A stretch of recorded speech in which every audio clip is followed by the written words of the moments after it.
from one strategy to another because you encounter losing streaks. Losing streaks are normal, but to an extent, they are also a sign that something needs to be improved. So right there, it's like a trap. You don't know when to stick to a system or when to totally ignore the system because it obviously doesn't work.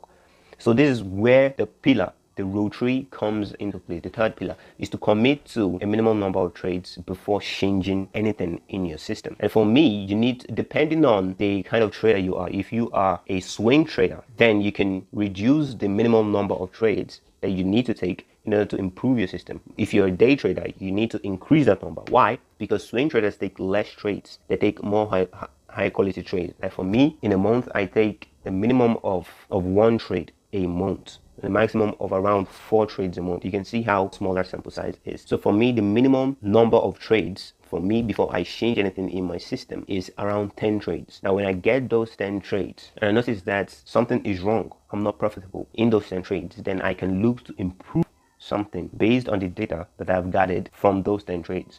But as a day trader, you encounter more positions, you trade more. A day trader can take from 10 to 30 trades in a month. So they need a decent amount of sample size. A minimum where I recommend is the amount of trades you take in a month. If you're a day trader, use the amount of trade you take in a month.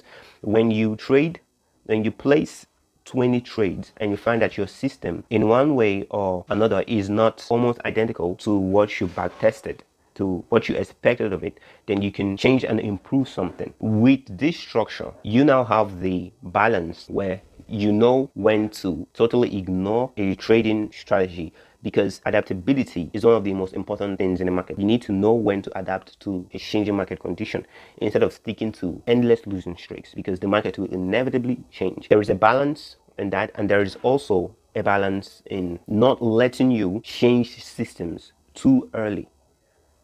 So to put this in a different line, let's say we have a trader and the trader is learning a new strategy. Now, to prevent this trader from shifting from that strategy to a new one too early, we need this rule 3, which is the third pillar. We need this trader to commit to a minimum number of trades before changing anything. And because this trader has this pillar, now this trader has sticked to this strategy.